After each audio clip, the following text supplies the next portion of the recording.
सोमवार व्रत कथा विधि। सोमवार का व्रत चैत्र वैशाख श्रावण मार्गशीर्ष कार्तिक मास में आरंभ किया जाता है। साधारणतः श्रावण मास में सोमवार व्रत आरंभ करना चाहिए। व्रत रखने वाले स्त्री पुरुष को चाहिए कि सोमवार को प्रातःकाल काले तिल का तेल लगाकर स्नान करें, विधि पूर्वक शिवजी का पूजन करें। मम क्षेम स्थैर्य विजया रोगेश्वराय वृद्ध्यर्थ सोमव्रतम करिष्ये से संकल्प करके शिव पूजन करें। ओम नमो दशभुजाय त्रिनेत्राय पंचवदनाय शूलिने श्वेत वृषाभ रूढ़ाय सर्वोभरण भूषिताय ओम देहार्थस्थाय नमस्ते सर्वभूतये से ध्यान करें, अथवा नमः शिवाय से शिव जी का, ओम नमः शिवाय से उमा पार्वती जी का षोडशोपचार पूजन करें। इन्हीं मंत्रों का शक्ति अनुसार जप और हवन करें। सोमवार के व्रत को 16 सोमवार तक करें, फिर उद्यापन करें। इस व्रत के प्रभाव से सभी प्रकार के सुखों की प्राप्ति होती है। सोमवार का व्रत साधारणतः दिन के तीसरे पहर तक होता है। व्रत में फलाहार या पारायण का कोई खास नियम नहीं है, किंतु यह आवश्यक है कि केवल एक ही समय भोजन करना चाहिए। सोमवार के व्रत में भगवान शंकर तथा पार्वती जी का पूजन करना चाहिए। सोमवार के व्रत 3 प्रकार के हैं: साधारण प्रति सोमवार, सौम्य प्रदोष और 16 सोमवार। पूजा विधि तीनों की एक जैसी है। शिव पूजन के पश्चात कथा सुननी चाहिए। सोमवार, प्रदोष व्रत तथा 16 सोमवार तीनों की कथा अलग अलग है। सर्वप्रथम मैं आपको सोमवार की व्रत की कथा सुनाती हूँ। सोमवार व्रत कथा प्रारंभ। बोलो शंकर भगवान की जय। एक नगर में एक बहुत धनवान साहूकार रहता था। उसके घर में धन की कमी नहीं थी, परंतु वह बहुत दुखी था क्योंकि उसके कोई पुत्र नहीं था। वह इसी चिंता में दिन रात दुखी रहता था। पुत्र की कामना के लिए वह प्रत्येक सोमवार शिवजी का व्रत और पूजन किया करता था तथा सायंकाल मंदिर जाकर शिवजी के सामने दीपक जलाया करता था। उसके इस भक्ति भाव को देखकर एक समय माता पार्वती ने शिवजी से कहा, महाराज, यह साहूकार आपका अनन्य भक्त है, सदैव आपका व्रत और पूजन बड़ी श्रद्धा से करता है। आपको इसकी मनोकामना पूर्ण करनी चाहिए। शिवजी ने कहा, हे पार्वती, यह संसार कर्म क्षेत्र है। किसान खेत में जैसा बीज बोता है वैसी ही फसल काटता है। उसी तरह मनुष्य इस संसार में जैसा कर्म करते हैं वैसा ही फल भोगते हैं। माता पार्वती ने अत्यंत आग्रह से कहा, महाराज, जब यह आपका अनन्य भक्त है और अगर इसको किसी प्रकार का दुख है तो उसे आपको अवश्य दूर करना चाहिए। आप तो सदैव अपने भक्तों पर दयालु होते हैं और उनके दुखों को दूर करते हैं। यदि आप ऐसा नहीं करेंगे तो मनुष्य आपका पूजन तथा व्रत क्यों करेंगे? माता पार्वती का ऐसा आग्रह देख शिवजी कहने लगे, हे पार्वती, इसके कोई पुत्र नहीं है। इसी चिंता में यह अति दुखी रहता है। इसके भाग्य में पुत्र न होने पर भी मैं इसको पुत्र की प्राप्ति का वर देता हूँ, परंतु वह पुत्र केवल 12 वर्ष तक ही जीवित रहेगा। इसके पश्चात वह मृत्यु को प्राप्त हो जाएगा। इससे अधिक मैं इसके लिए कुछ नहीं कर सकता। माता पार्वती और भगवान शिव का यह वार्तालाप साहूकार सुन रहा था। इससे उसको ना तो प्रसन्नता हुई ना ही दुख हुआ। वह पूर्व की ही तरह शिवजी का व्रत और पूजन करता रहा। कुछ समय बाद साहूकार की स्त्री गर्भवती हुई और 10वें महीने उसके गर्भ से अति सुंदर पुत्र उत्पन्न हुआ।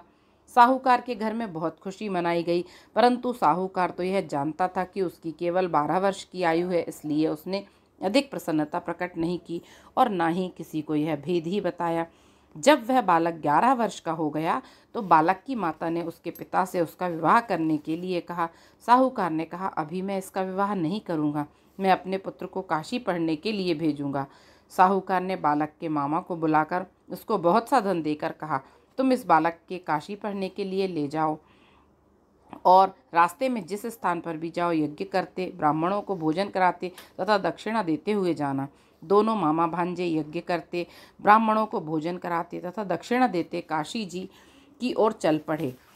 रास्ते में एक शहर पड़ा। उस शहर में राजा की कन्या का विवाह था, परंतु जो राजकुमार विवाह कराने के लिए आया था वह एक आंख से काना था।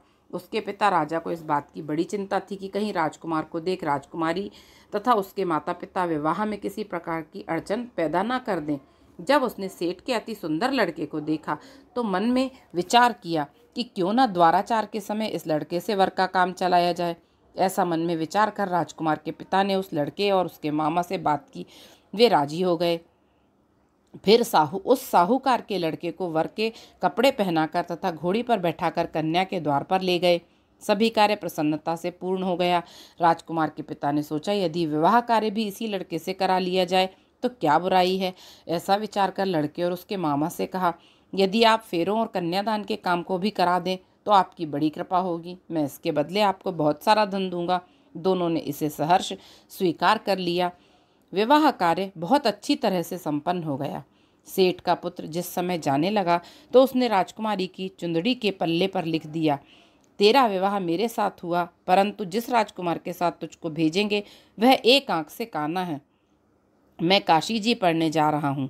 सेठ के लड़के के जाने के पश्चात राजकुमारी ने जब अपनी चुंदड़ी पर ऐसा लिखा हुआ पाया तो उसने काने राजकुमार के साथ जाने से मना कर दिया। उसने अपने माता पिता को सारी बात बता दी और कहा कि यह मेरा पति नहीं है, मेरा विवाह इसके साथ नहीं हुआ। जिसके साथ मेरा विवाह हुआ है वह तो काशी पढ़ने गया है। राजकुमारी के माता पिता ने अपनी कन्या को विदा नहीं किया और बारात वापस चली गई। उधर सेठ का लड़का और उसका मामा काशी पहुंच गए। वहां जाकर उन्होंने यज्ञ करना और लड़के ने पढ़ना शुरू कर दिया। जब लड़के की आयु 12 वर्ष की हो गई, उस दिन उन्होंने यज्ञ रच रखा था। लड़के ने अपने मामा से कहा, मामा जी आज मेरी तबीयत कुछ ठीक नहीं है। मामा ने कहा, अंदर जाकर सो जाओ। लड़का अंदर जाकर सो गया और थोड़ी देर में उसके प्राण निकल गए। जब उसके मामा ने आकर देखा कि उसका भांजा मृत पड़ा है तो उसको बड़ा दुख हुआ। उसने सोचा कि अगर मैं अभी रोना पीटना मचा दूंगा तो यज्ञ का कार्य अधूरा रह जाएगा। अतः उसने जल्दी से यज्ञ का कार्य समाप्त करवाकर ब्राह्मणों के जाने के बाद रोना पीटना शुरू कर दिया। संयोगवश उसी समय शिव पार्वती उधर से जा रहे थे।